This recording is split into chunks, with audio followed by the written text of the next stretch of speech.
was going to say a few quick things about those who are, for those who are taking the class. I sent out to the planning students the syllabus. You probably got it for the civil engineering students in a separate email. Please review that. There are different requirements if you're taking it for credit, for pass, fail, or for grade. So just be aware of what you're required to do. When we come to question and answers, for example, please say your name so we can actually mark that you submitted a question. And if you don't get called on, you can submit those later on. So I'm not going to spend a lot of time introducing, but we have Dr. Galit Cohen-Blankshtain from Israel, from the Hebrew University School of Public Policy and Department of Geography. Thanks for coming. And she's on sabbatical at Oregon State University. So thank you. I'm happy to be here. So I'm a faculty at the Hebrew University in Jerusalem, Geography and Public Policy. At the Hebrew University, it's different department. Here, I say it's all together. It's nice. I'm doing transport policy research. I'm exploring policy and planning processes. I'm not a transport planner, but I'm asking questions about the process, justification for policies, looking also at public participation in policy processes, and how people perceive transportation, how decision makers consider transportation policies, and so on. This lecture is a conceptual one. I deal with basic concept of transportation planning and think about it by looking at Jerusalem. Jerusalem, it's not a normal city, so you can ask why we should look at such an extreme case of urban form and what can we learn from Jerusalem. I think that when we look at extreme cases, it may help us to see some things that you don't see in normal cities. There are no normal cities, but on this range, the more normal cities. So it helps us to focus more on the concept and ask, I think, interesting questions. So it will be a concept, but it will be a lot also about Jerusalem from the perspective of transport. So I will talk also a lot about Jerusalem.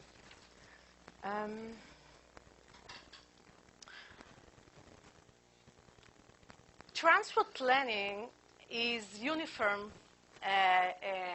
around the developed world. Although it changed during the years, it's changing across many places at once because of the epistemic community is quite dense, and ideas are spreading really quick around the developed world and the whole world. So we can see similar goals that changing uniformly with the time. We can see similar models with similar assumptions, and we transfer models from place to place, assuming that, of course, place is matter, but the basic concepts are universal. I'm not talking about transport policy, which is more different, but about transport planning processes that are quite uniform. And what we can see that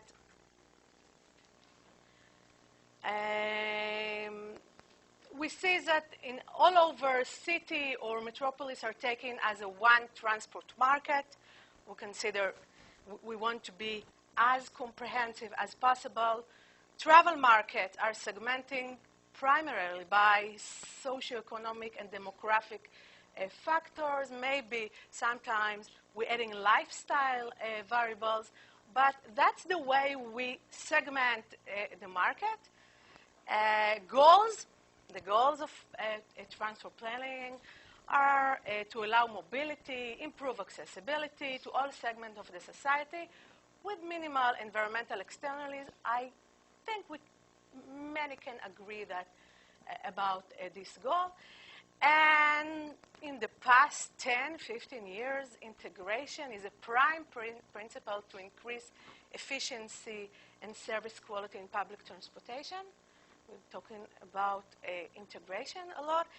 And responsiveness. Responsiveness, in some cases, you can find it as market orientation, or I'll talk a little bit about it, is advocated to increase public transport usage, mainly among choice users.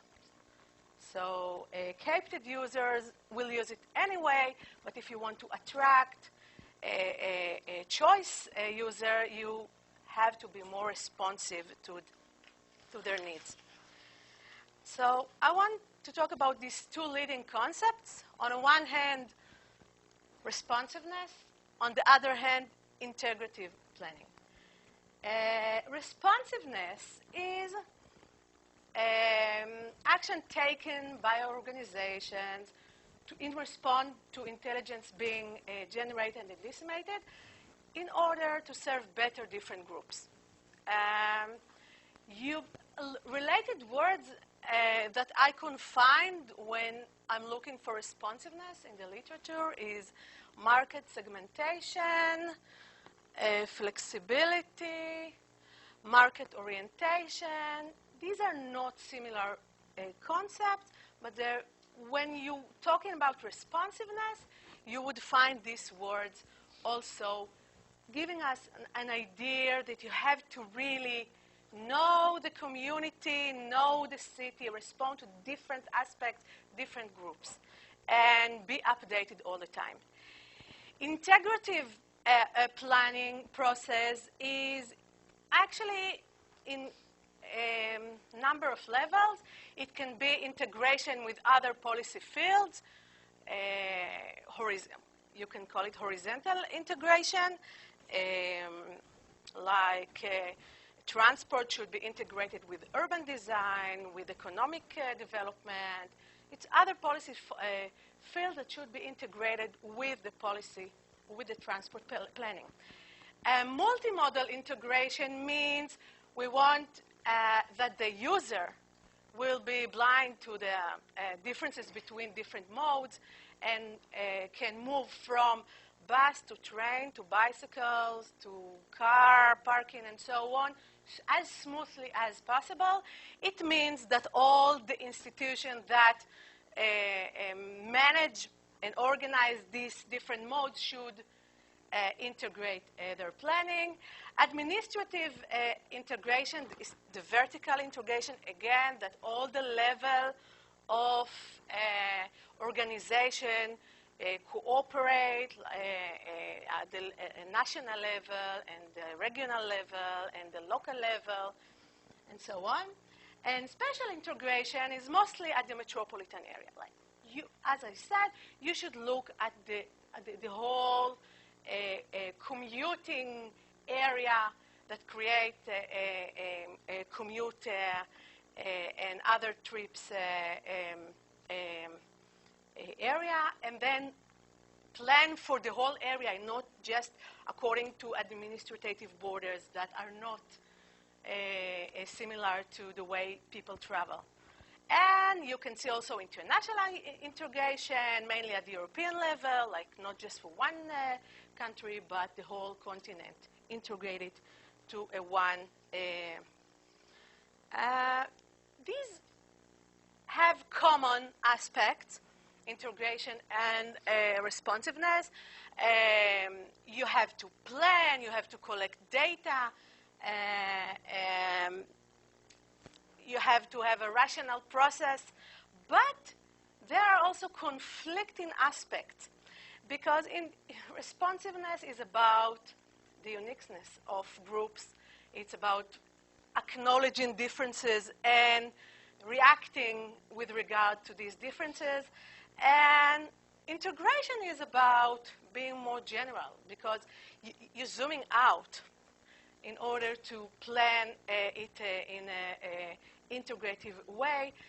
And every time, every aspect of integration, horizontal or metropolitan approach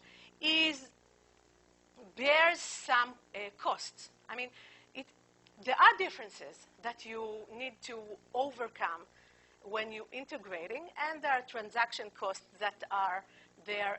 It's no wonder that the integration is not very simple. It costs. So, for example, in data collection, what we do in transport planning, as I said, is mainly a socioeconomic and demographic data and mobility attributes that gives you the market segment, and then you can create different type of mobility patterns and build the model. I mean, it doesn't matter if it's the four-step model, the aggregate model, or disaggregate model. You use this data in order to create the user, the many types of user, of transport user.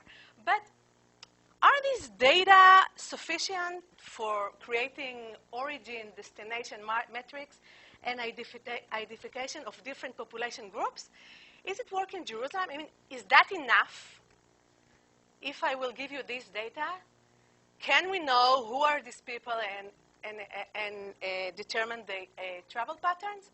I want to show you that is not the case in Jerusalem, and I want to demonstrate the tension between integration and responsiveness in such a diverse city as Jerusalem. So, Jerusalem. Jerusalem is a city, as many other cities, but it's also the city, or a city. It's something special. We call it in Hebrew, I'm not sure if it translates well, the Upper Jerusalem and the Lower Jerusalem. Okay, the Upper Jerusalem is the symbolic Jerusalem. It's the cultural Jerusalem, the religious Jerusalem. And the Upper Jerusalem is just a city with people that need to go to work, go to school, go to the university, travel, doing shopping, just a city. And of course, this Upper Jerusalem and Lower Jerusalem affect each other a lot. We can say that there are more cities in Jerusalem. It's not just one city. There are 4 cities. I will talk today just about 3 of them, the first 3 of the cities. The tourist city is a bit different. I will not talk about this now. And we can talk about the Jewish Zionist city, about the Palestinian city, and the Jewish ultra-Orthodox city. And they all operate in the same area, within same municipal borders, but with different people, with different special behavior and different lifestyle, completely different lifestyles. The Jewish Zionist city is the Jerusalem as the capital of Israel, Jerusalem where the most of the government offices are there, administrative city, universities, research institutions, high-tech and biomedicine industries. I forgot to tell that the total population the total population in Jerusalem are 830,000 people. So when we're talking about the Jewish Zionist city, that's I would say, the regular urban citizens. They comprise of 101,011 households. The average size of these households is around 2.8, which is quite similar to other household size around the world, developed word, it seems that's the majority, and it seems like this is the majority in Jerusalem. It is not, as I will show, since these kinds of citizens have small household size compared to the other, they are not the majority in Jerusalem. So, and in the picture to symbolize this Zionist city, there is the Knesset, that's the Israeli parliament. You can see high-rise building. Nice city. No, just regular city. We have also the Palestinian city. The Palestinian city is, I chose to symbolize with the El Haram El Sharif. That's the dome. That's the second most important place to Muslims that sits in Jerusalem. I don't know how many of you know about Jerusalem, so I will give some very short introduction about the Palestinian city. After a war in 1967,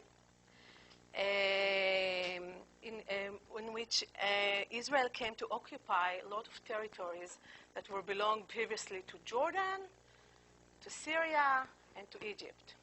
Jerusalem, until 1967, was a part of it was belonged to Jordan. And in the war, Israel occupied the West Bank, what we call, and immediately after that, the Israeli government decided to impose the Israeli law also on this area, on the West Bank area in Jerusalem. It is not for the rest of the West Bank. The rest of the West Bank is not under Israeli law. It's occupied territory, but Jerusalem is under the Israeli law. Many countries around the world does not accept it, but that's what Israel did de facto, and annexed this area to Jerusalem. So Jerusalem, the previous Jerusalem was very small. It's 38,000 dunams. And after 1967, it added more than 70,000 dunams. So increased dramatically the area of Jerusalem, the municipal area of Jerusalem. And this area was not empty. It was also with people. And all the people that were in this area were annexed also to Israel. And they got status of not citizens, but residents. So they can vote to the municipal election. They cannot vote to the state election. However, most of them choose not to vote in the municipal election also, as they oppose to the Israeli government and the state of Israel. So they live in Jerusalem. They get municipal and state services from Israel, but some of them do not acknowledge Israel. So it's quite a messy environment. The population of the Palestinian city is include 58,000 households, and the average size of Palestinian households is 5.3 person in a household, which is almost double than the average size of the Zionist city household unit. 38 and just 50% of the population is participating in a labor force. Women hardly participate in the labor force, and also men, there is a lower participation rate of Palestinian men in the working force. So you can imagine with that size of household and at most one income in household. These are very poor households.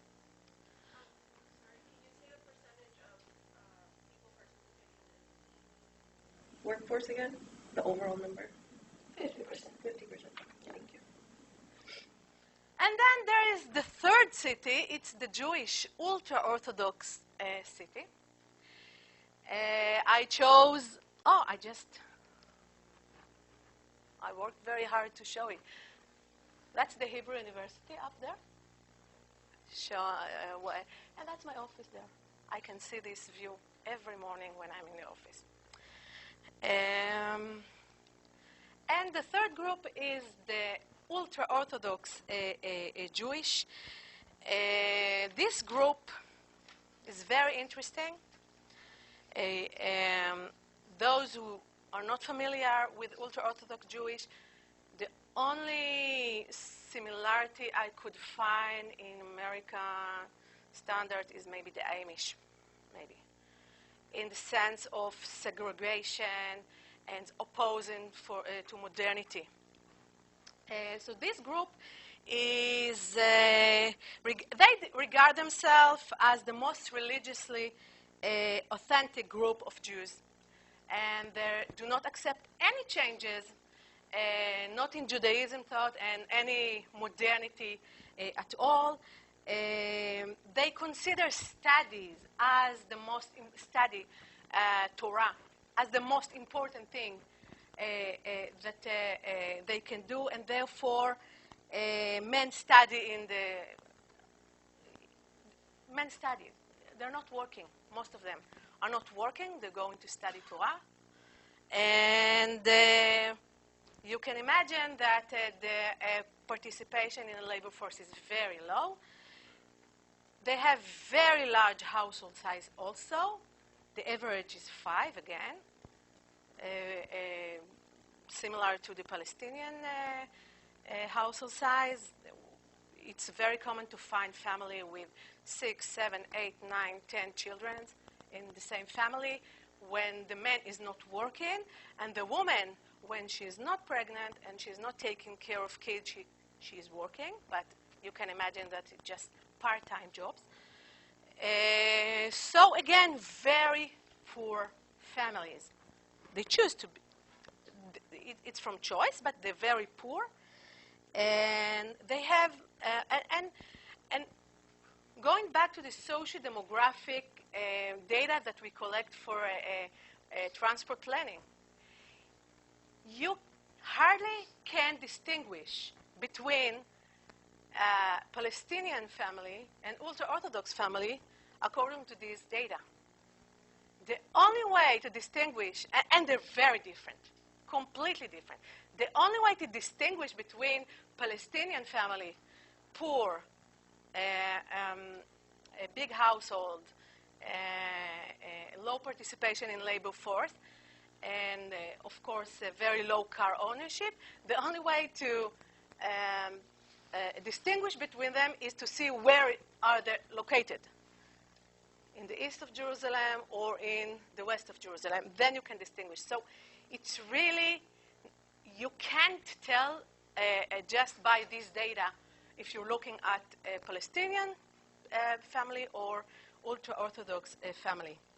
And they differ completely. The special patterns of the ultra-Orthodox family completely different than the Palestinian one and the Zionist Jewish one. They have very different peak hours. I mean, the normal peak hours would be between 6 to 9. The peak hour of the ultra-Orthodox will be between 9 to 11 because they're not going to work and they study until very late, so they start very late. And you can see completely different peak hours. You can tell, and no, I will save it to the transport of every.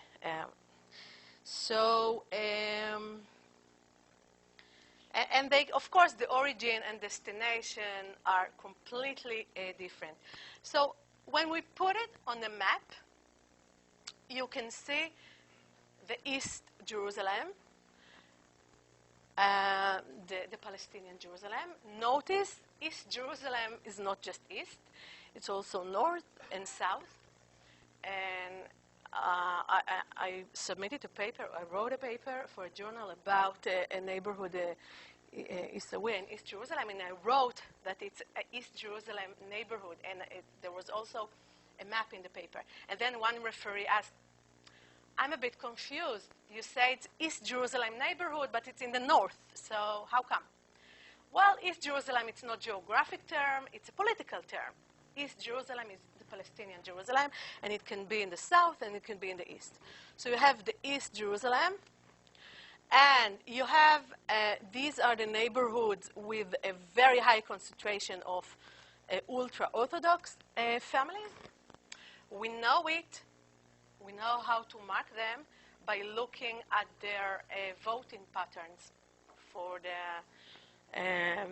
so that's a map that looks at the voting patterns and get to know where are the ultra-Orthodox neighborhoods are, and all the rest are the Zionist Jewish neighborhoods. You can see that these three cities also have three distinct old CBD centers. They're all very close, very close. You can walk from one center to another, but they're distinct and they're completely different. You have the CBD of the Palestinian city near Damascus Gate, near the old city.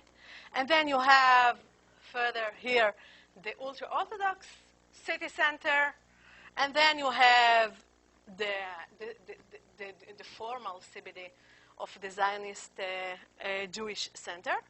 The new commercial development that took later on here and there are, well, they're mixed. You can see mixed users.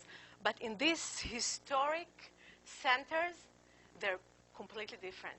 And you will hardly find someone in the Palestinian CBD who is not Palestinian, and in all others. So it's really distinct.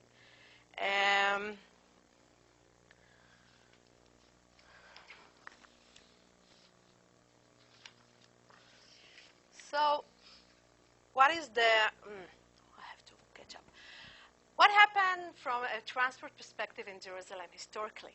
You can see that, well, I'm talking starting from 67, because that's the city we're looking at today. Not before that, it was very small and completely different.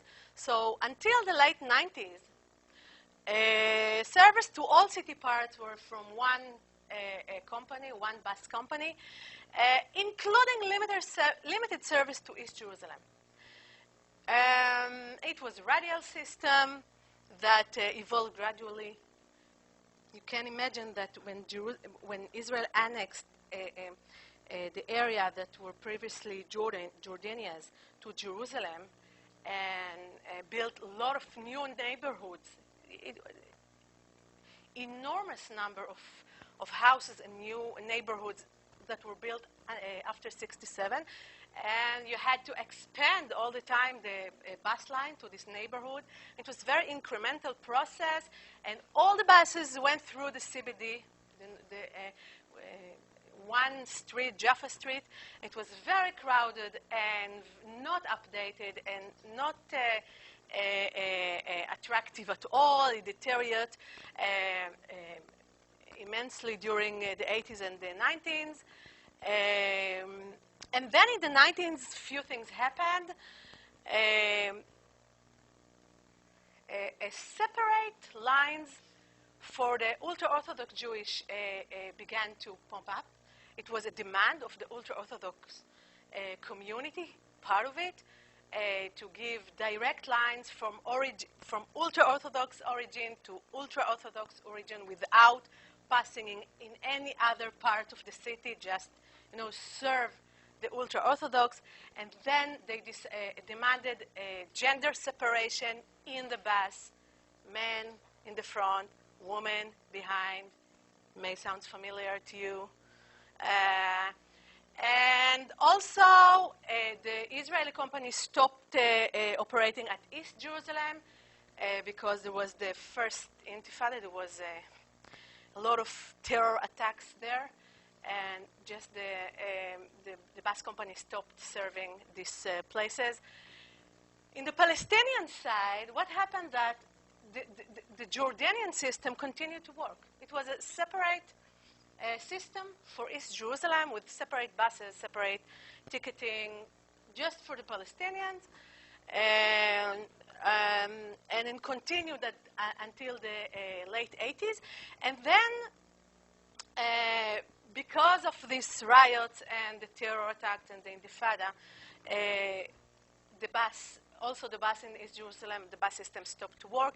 And then a new system emerged, informal transit-based system with really bad service, just screaming the places that are most wanted and leaving all the rest without any service.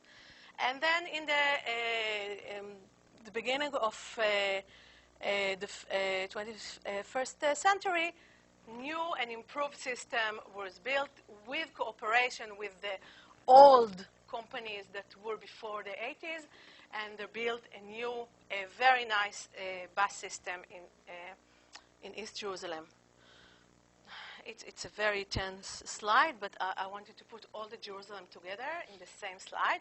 So you see the Jewish-Israeli system with buses all to the center. Jerusalem is not anymore, as many other cities, not a one-centered city. Still, all the buses going to the center of the city.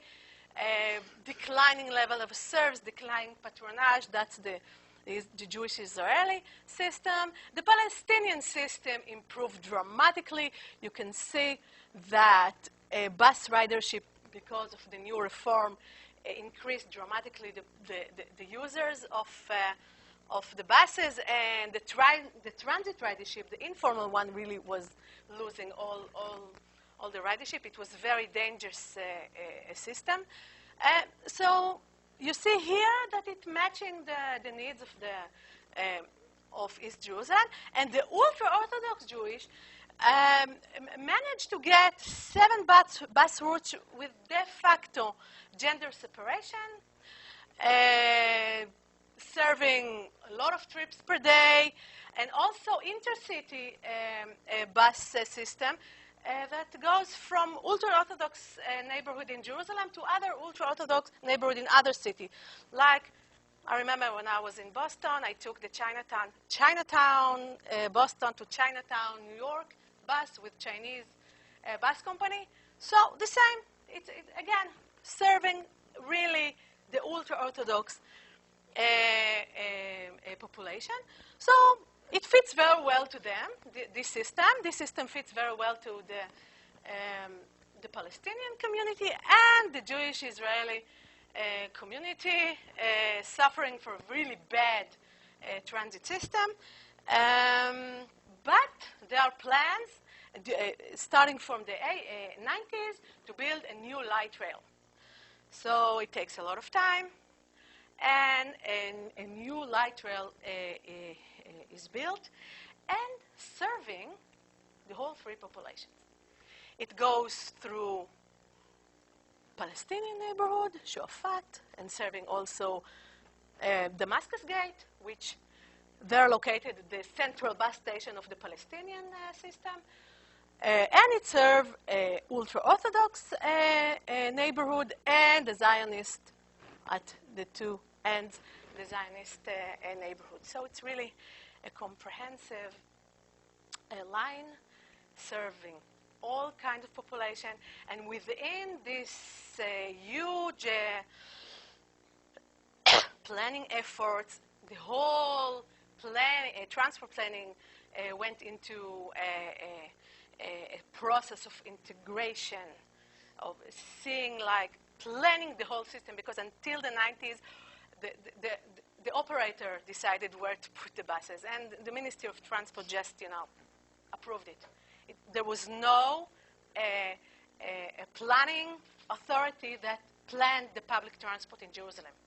It was the operator itself that did it. So now, models, segmentation, forecast, all the things that we know about transfer planning, and we build a new system that is all rely on this one. Of course, there are plenty more light rails, but it all relies on this light rail with feeders, bus feeders, feeding the light rail, and complemented by height-grade bus lanes also. And the whole city is under a comprehensive planning. And the idea was to, in the minute that the light rails start operating, eliminating all buses that go in parallel to this red line.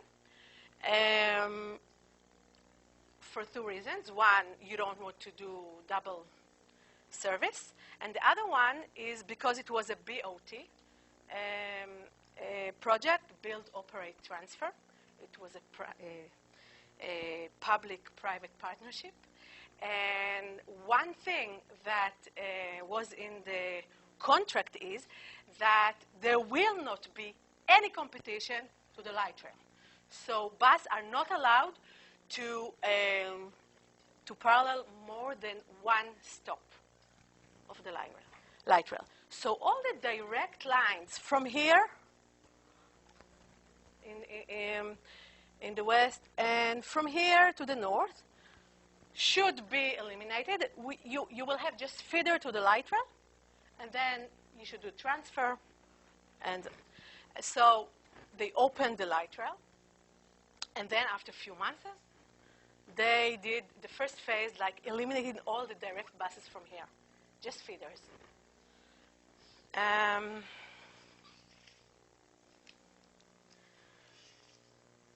had to do that before. So you have feeder system with transfer between LRT and buses, and that's an issue. That's very appealing from the planning perspective. In many cases, that's less appealing to the users, the transfer. Some people don't like to do transfer while traveling, mostly elders and kids. Transfer is a problem for some users. It was a BOT agreement, as I said, and it precluded the parallel lines.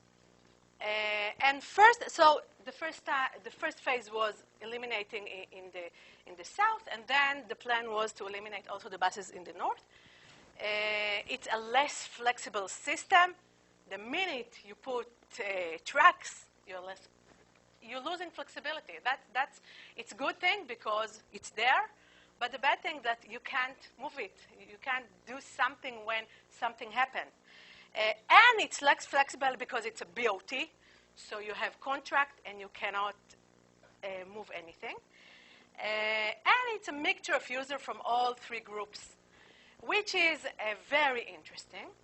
There are some people that only meet when they use the light rail. I mean, Palestinians and ultra-Orthodox and the Zionists, maybe they haven't met before, and now in the light rail you see a lot of this meeting, and you have the comprehensive system.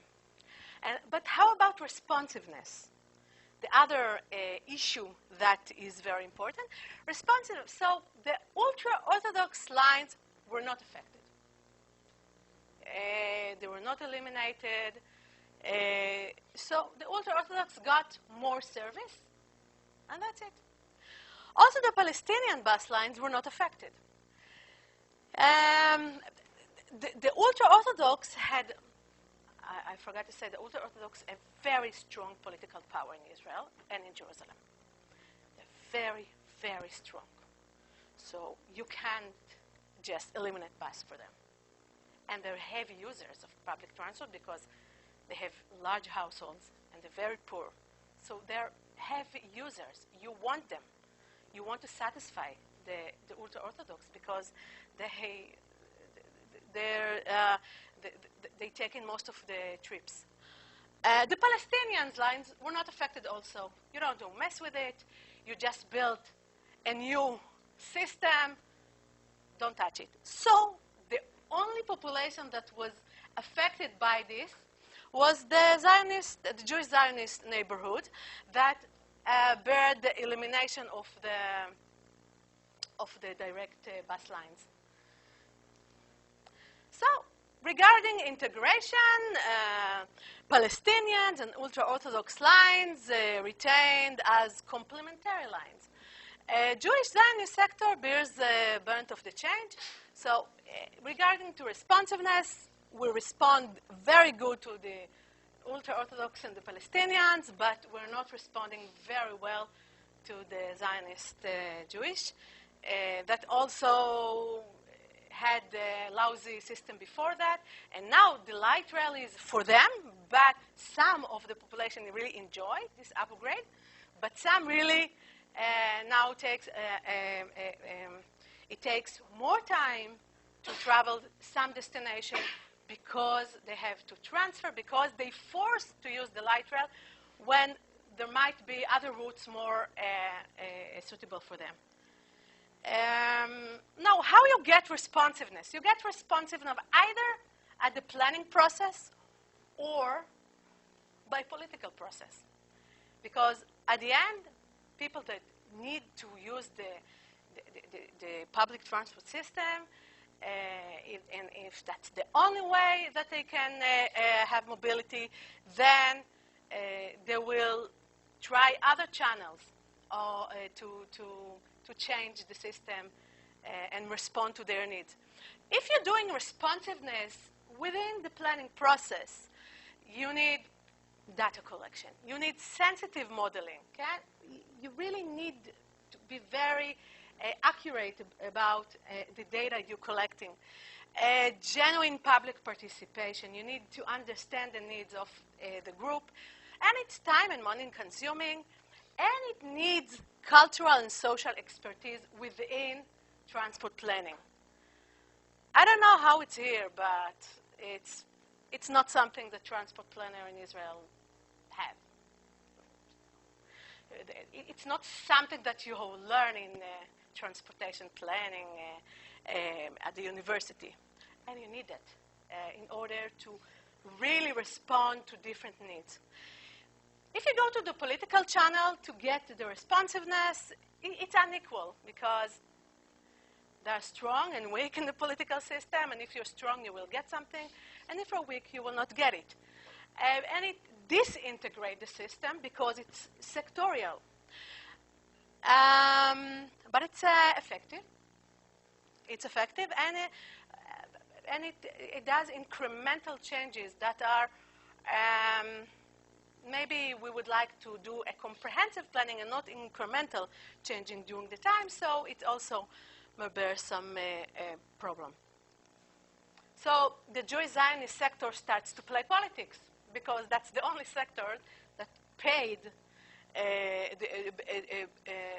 for the light rail in more than one way. So North Jerusalem neighborhood managed to elect a representative in the city council. That her agenda was not to do the second phase to the north neighborhoods because they saw what happened in the south, and they didn't want also that in the north neighborhood buses will be canceled.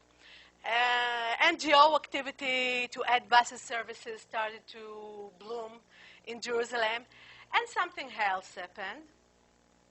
There were Palestinian riots in Jerusalem in 2014, targeting the light rail system and station and the LRT itself. The light rail that goes through the neighborhood in Shuafat, that's a neighborhood that serves the Palestinian population there. The riot began. It's a very sad story.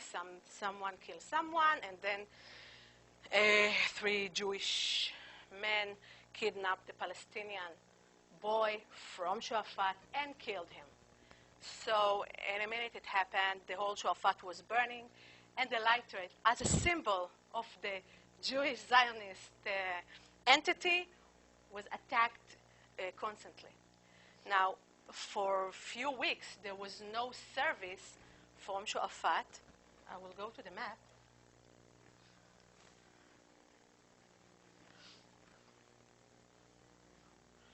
So, from Shu'afat, which is here, and north to Pisgat Ze'ev, which is a Jewish Zionist neighborhood. And people said, you cannot move the track now. They're there. That's the only way the light rail can go. But then the people from Pisgat Ze'ev, say from the north, they said, don't eliminate the buses because we don't know, we can't use the light rail. We want to use the buses. They're not going through this Palestinian neighborhood. So what happened also in the south that was not very convenient for many users, and what happened in Shu'afat led to not doing the second phase. So what we have now is that the north phase is not implemented. Buses operate along the LRT altogether. And from time to time, the LRT is attacked.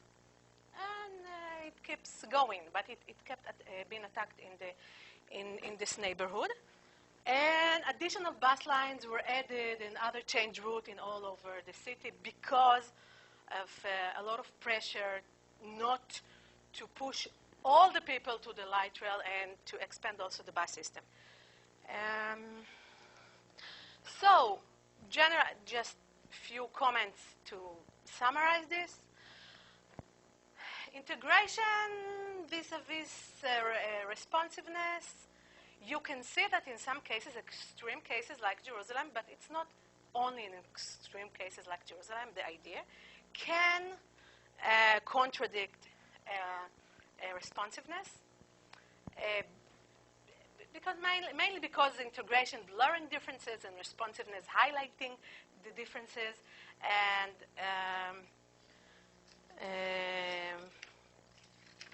okay, I see that's not the updated version.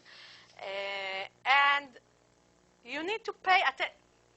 You may think that in the literature you would find that the capture users of public transport are the minorities, the weak. And here you see that they're not that captured because each group, the Palestinian and the ultra-Orthodox, had different power that made them strong enough to have other options. The ultra-Orthodox could say, if you're not serving us as we want, we can use as a group other companies, private companies. That was threatening the bus company in Jerusalem for years. And the Palestinian, if you will not give them a nice public transport, they will go back using the transit system, which was very dangerous to the whole Jerusalem. They were driving very crazy. So pay attention also for the general population that may lose from all this trying to respond to all the other groups. At the end, you may forget the general population. That is the most vulnerable group in Jerusalem because its share is declining over time, and it's less attracted to Jerusalem than the other two groups. So the immigration of the Jewish Zionists from Jerusalem is very high. So if you want to keep them and you want to give them good transport, you should not forget them. And in highly segmented city, responsiveness may counterpart integration. And then politics will come in and counterpart the integration back to the responsiveness. Thank you.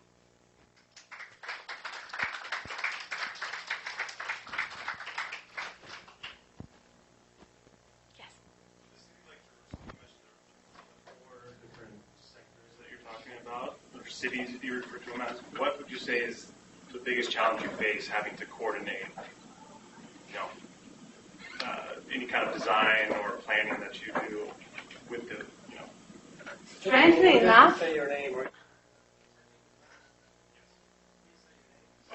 no detail. I would say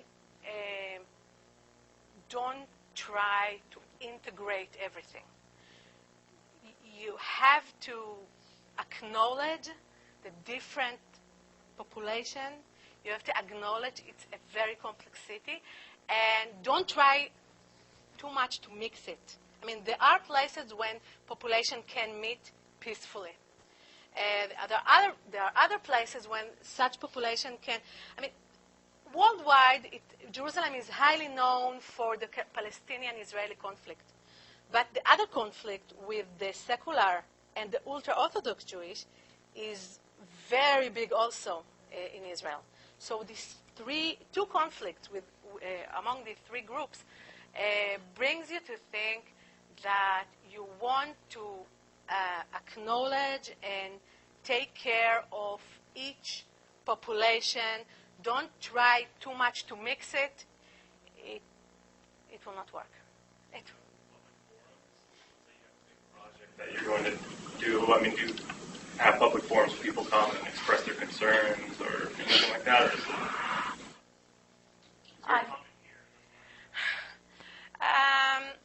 I think generally in Israel, public participation is it's very low. It's very not done very often. It starts. And meeting, you can see all the time, it's like from bottom-up initiative, try to meet Palestinian with Jewish, ultra-Orthodox with non-Orthodox Jewish, and so on. And it works until something happens, like a war here, a bomb here, something happened politically, and then you have to start all over again. It's very delicate.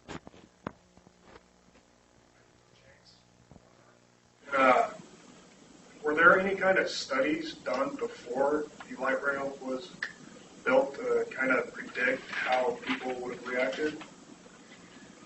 Well, there was a forecast of demand and the four-step model that was done to predict. The thing was that they've been the four model, and then they predicted the demand for the light rail. And then in the year 2000, from 2000 to 2002, buses were exploding everywhere in Jerusalem. It was huge. There was huge terror attacks in Jerusalem, and the bus patronage declined dramatically. People that didn't have to use buses didn't use it.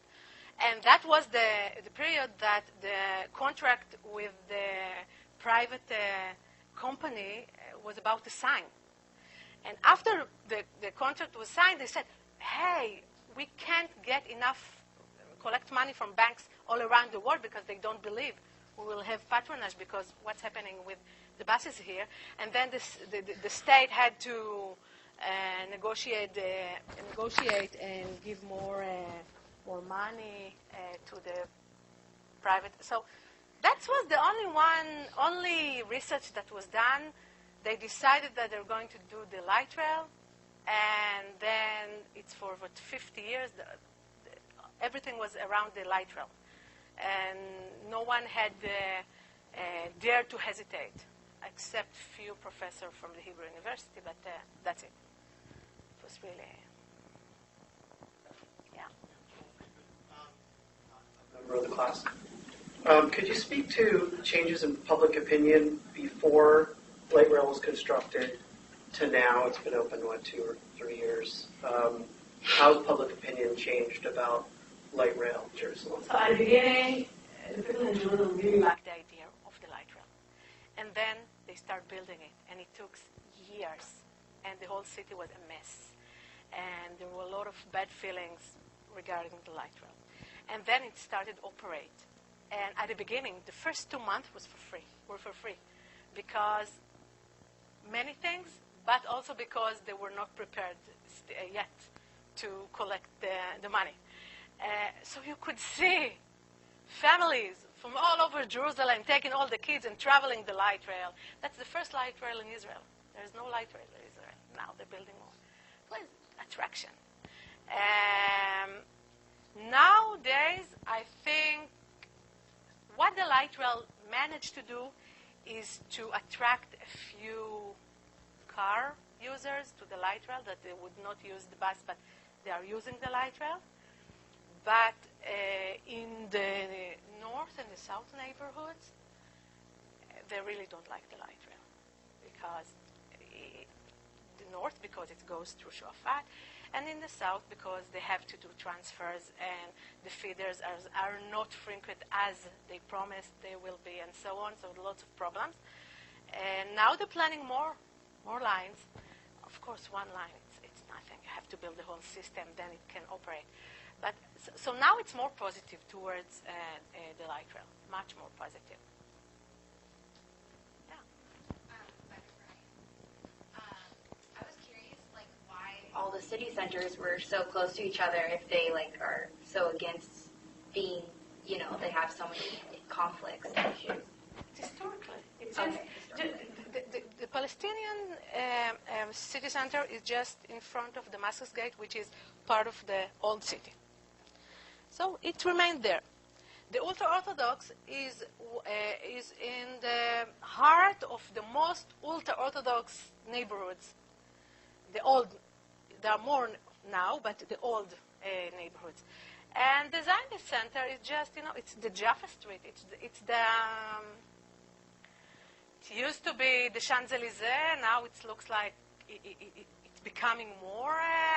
But it was the main street, shopping street of Jerusalem. And they're very close because Jerusalem, the historic Jerusalem, was very, very small. Very small.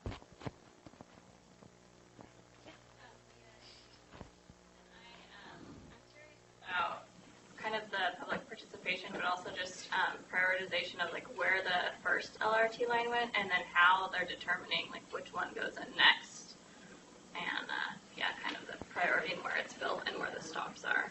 So they determined about the light rail. The first line was the main effort was to revive again the city center.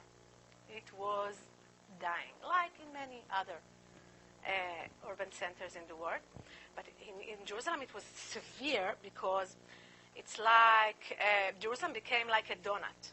It was a small city, and then it expanded after 1967 for the whole neighborhood outside, and nothing left inside.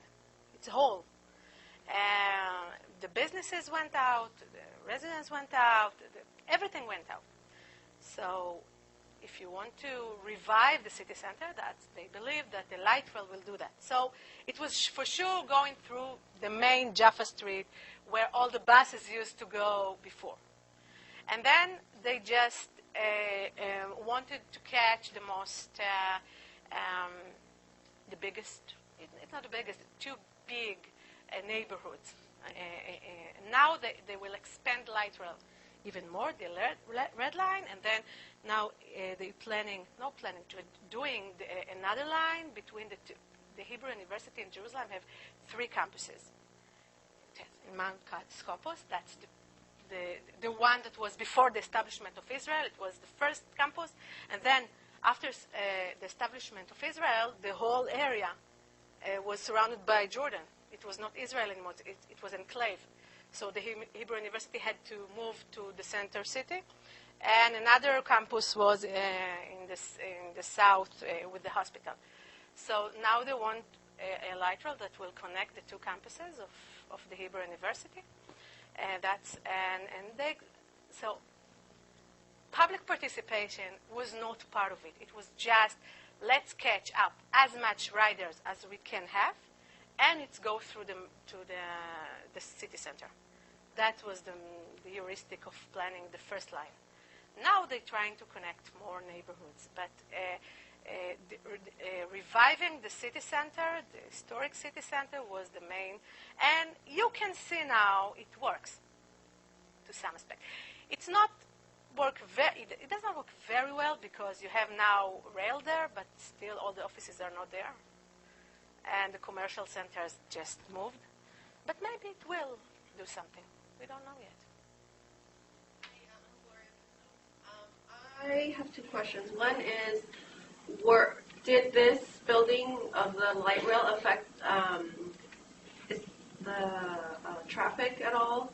Is that a concern? I mean, I realize you said for most people, there's a lot of poverty there, so probably rely on public transportation, but Yeah. did it affect traffic at all? And also, how do you determine how often the light rail passes at the different stops? Well, it's according to the demand, and it's supposed to be very high demand because all the buses are directed to this light rail. So it's supposed to go every 3 or 4 minutes in the peak hour and every 6 to 12 minutes off-peak. It's not always that, but that's the plan. It affected, not in a very good way, on the rest of the traffic because on the contract, it was a secret contract. We had the chance to see just after it was implemented with the BOT contract, was that they have priority in all the lights, traffic lights that they that determine the average speed of the light rail. And you can't do that. You can't really give complete priority to the light rail when you have so many buses and cars crossing. So in some cases, it's even worse in the situation. Okay. Your questions after. Let's thank Dr. Cohen-Blankshtain.